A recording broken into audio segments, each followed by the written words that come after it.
Welcome back. It's not just Republicans casting ballots today. Democratic primary voters are heading to the polls in 15 states plus American Samoa.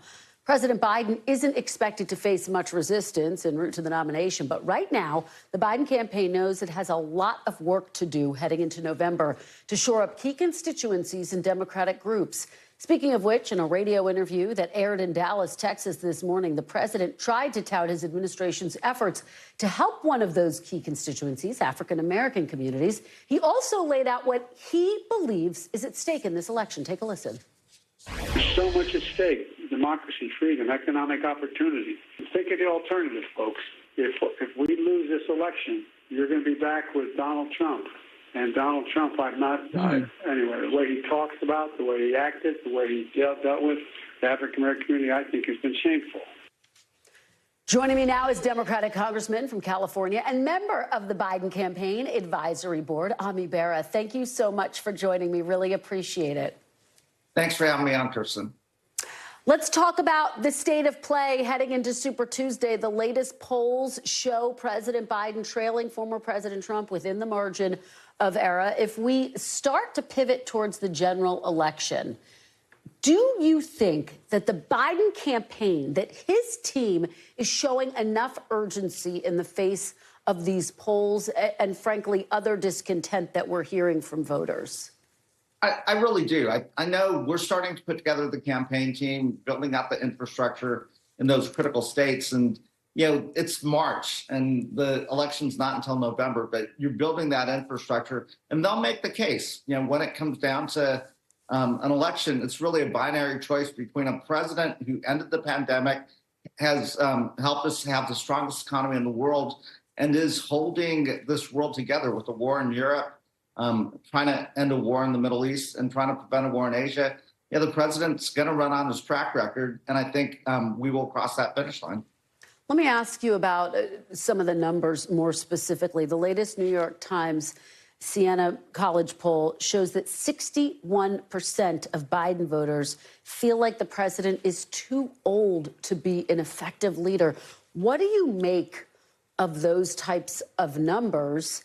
And do you think the president's doing enough to dispel those concerns? Is he out front enough, in other words? Well, I think you will see a lot more of the president. Right now, this is the hardest job in the world. You've got a war in Europe where you're trying to defeat Vladimir Putin. You're trying to contain a conflict in the Middle East. And then you're trying to prevent a war in Asia. And that all falls on the president and his team's laps. So he is incredibly busy. But again, as you start to see the president out there on the campaign trail, talking to the voters, all of us out there, I think people will understand what we've accomplished in these last 3 years. Let me ask you about some of the last election results. Michigan obviously had a very coordinated, uncommitted vote. They are going to send 2 delegates to the convention. Tonight, uncommitted is on the ballot in 7 states. It's my understanding it's not quite as organized an effort as we saw in Michigan. Still, how do you view this? Do you think this is a warning sign? And what are you going to be watching for? Well, certainly what we're seeing in the Middle East and Gaza is tragic with, folks that are lacking food, water, the humanitarian crisis unfolding. Again, the president's working overtime. I think, the vice president made the case yesterday that let's get a temporary ceasefire to open up negotiation, get needed supplies in there. And again, hopefully we can speak to the constituents that are upset about what they're seeing in the Middle East and bring those constituents back.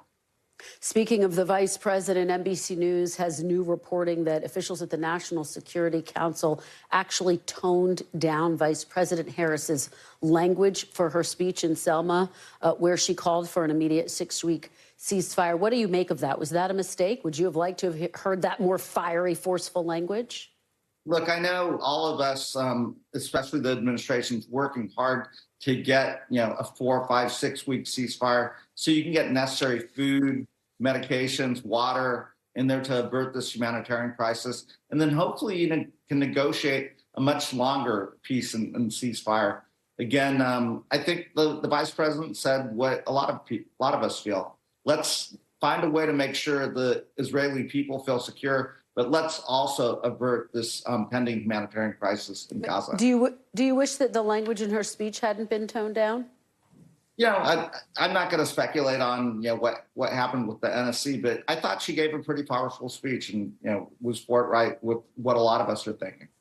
Speaking of speeches, let's talk about the big one coming up on Thursday night, the State of the Union address. It's our understanding that President Biden is going to frame this as a choice. Whose side are you on? He is expected to say. What does President Biden need to do in order to have an effective night on Thursday night? What do you want to hear from him? This election really is a choice of two different visions of America. Joe Biden's vision, he served this country admirably as a senator, as vice president, now as president, and he's going to lay out that case. And then the alternative is Donald Trump and the chaos and havoc that his administration wreaked when he was president. So I think he will lay out that case. He will speak directly to the American people. I think we'll lay out the case, hopefully, for what a second Biden term looks like. And again, elections are about choices, and he has a clear vision of what he's accomplished and where we want to go. We haven't finished the job yet. Before I let you go, let me ask you about the Senate seat in your home state. You have endorsed Congressman Adam Schiff. As you know, he has come under some scrutiny for apparently trying to boost the Republican candidate, Steve Garvey. Are you comfortable with that tactic? I'm comfortable. Adam Schiff is a friend. Katie Porter's a friend. Barbara Lee's a friend. They all would be very good senators. Again, I endorsed Adam because I think at this moment in time, with the national security situation, he's former chair of the Intelligence Committee. I think he would be a great senator for the state of California and a great servant for this great nation. Do you have any concerns about him boosting Steve Garvey, though? Do you agree with that tactic, or do you think that goes too far? It's all about winning elections. And, I think Adam is running a very strong race. He's raised a lot of resources. He was up in Sacramento this past weekend out campaigning. He's been up and down the state. I don't think he had to do that, but again, I think he'll do fine. All right. Congressman Bera, thank you so much for your time on this Super Tuesday. Really appreciate it. Good to see you. Great. Thanks. Be well. Thanks for watching. Stay updated about breaking news and top stories on the NBC News app or follow us on social media.